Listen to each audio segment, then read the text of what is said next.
When we think of sexual harassment, we tend to majorly focus on two entities, the harasser and the target, but usually there is a third person, the observer who witnesses the event. Do you think the role of an observer in ending sexual harassment often gets overlooked? As we discovered in the previous video, a lot of times the target responds passively to the sexual harassment they face. As a result, efforts to end sexual harassment that rely exclusively on target reporting are unlikely to be successful, and observer intervention then becomes extremely important in order to put a check on such incidences. However, why do observers of sexual harassment often not intervene when they witness it? Let's find out.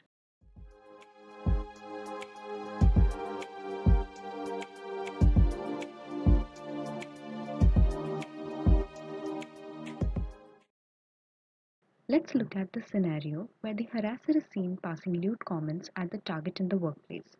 The target is visibly uncomfortable but unable to react. What do you think the observer is going through while witnessing this event? Let's take a look at the thought process of an average observer under such circumstances. A glance through their brain, if you will. The decision to intervene requires the observer to go through a series of thoughtful steps, like going down a staircase. But there's always the easier option of going down the adjacent slide, which almost always leads to non intervention. There is only one simple rule to this process. A yes at every step leads the observer to the next step, and a no at any step will lead them to the slide. The first step or the first question an observer's brain tries to comprehend is, does this require action? That is, does the event unfolding before them require any intervention at all? This decision depends on three major factors. The first one being ambiguity. Sexual harassment related terms are subject to individual interpretations. For example, in an office setting, person X might feel comfortable hugging their colleagues and finds it normal. However, person Y does not appreciate similar behavior and finds themselves feeling extremely uncomfortable when their boss keeps hugging them without asking them first. What is welcome for person X is clearly an unwelcome behavior for person Y. This kind of a difference in interpretation may lead an observer to be confused and restrict them from intervening. A good rule to follow in such a situation would be to identify what the target feels. Any behavior that causes the target to feel uncomfortable is harassment, regardless of whether you as an observer would have felt the same way in the same situation. The second factor is moral intensity. For instance, person X may not perceive an event of sexual harassment as a moral issue. This could be because the target was passive or because everyone around person X treats these cases as though they are normal and bound to happen.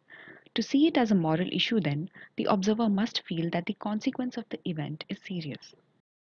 The final factor is social influence. If there are a lot of people around the observer, they may wait for these others to react. This is called diffusion of responsibility.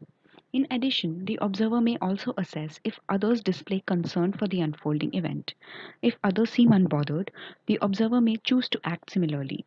And since essentially every observer thinks like this, it is called pluralistic ignorance. In a nutshell, the observer can assess if the situation requires action in two ways.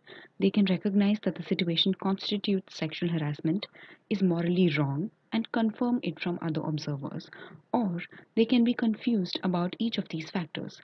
The former type of sense making leads the observer to the next step of decision making, whereas uncertainty will most likely lead them to decide on non intervention. Next question the observer's mind tries to answer is it my responsibility to act? Once the observer establishes that intervention is required, they try to assess whether it is their place to intervene. For this, they again consider certain factors. Firstly, they look at the relationship between the harasser and the target. If the observer thinks or knows that there is a personal relationship between these parties, they are likely to think it is none of their business to intervene. There may be differences in this perception. For example, what person X thinks is a friendship can be interpreted as a romantic relationship by person Y. Interestingly, exchanges between men and women tend to be frequently interpreted as personal, thus leading to non intervention. Secondly, they consider the social appropriateness of their intervention to avoid embarrassment. Here, role expectations play a part. A role can be self assigned. For example, person X considers themselves a responsible employee who must act, or the role can be organization assigned. For example, person Y is a human resource executive and by the virtue of their job role is responsible for taking action against this incident. Such roles make an observer believe it is appropriate for them to intervene. Lastly, social identity also has an effect.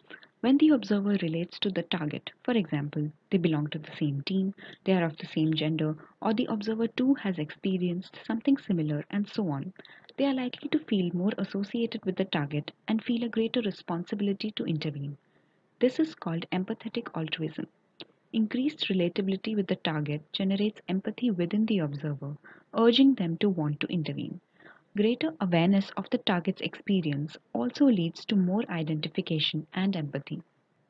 And so, as we saw, the observer tries to assess if it is their place to intervene in two ways. They don't necessarily see a personal relationship, they recognize their intervention as appropriate and identify with the target, or they suspect a personal relationship, are confused about the appropriateness of their action, and do not identify with the target. Naturally, the former assessment leads to the next step and the latter to non intervention. A successful yes to the previous question leads us to the next step. The observer now tries to figure out when should I act.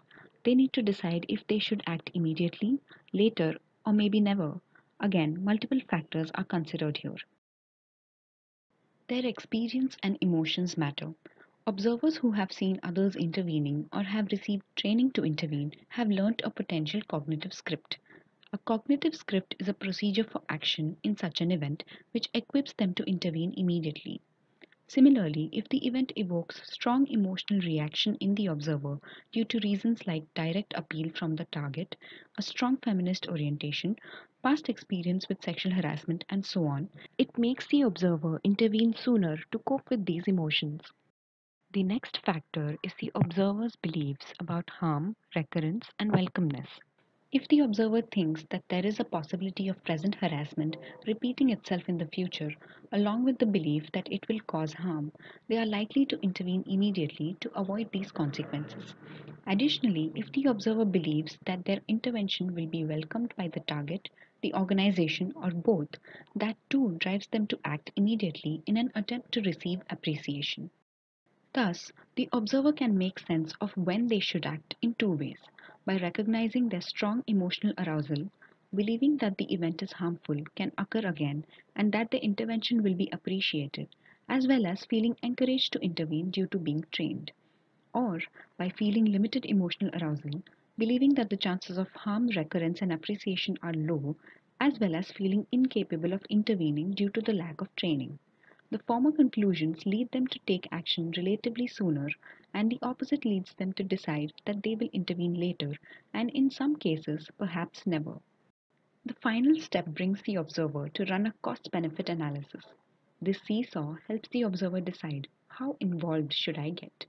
Many times, the cost of intervention can be high and benefits low, especially when the harasser is powerful or there is a high organizational tolerance for sexual harassment.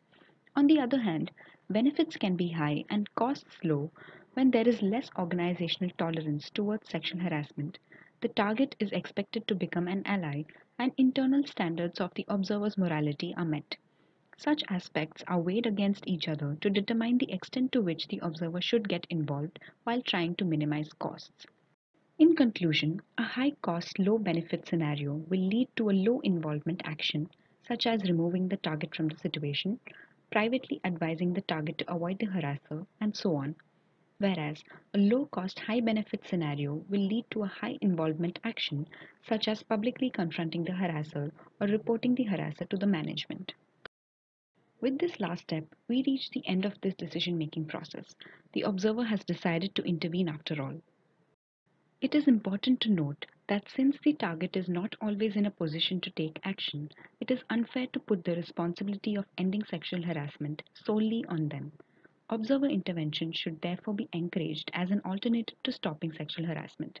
But what are some actions that observers and targets of sexual harassment engage in? We can find out more about it in the next video.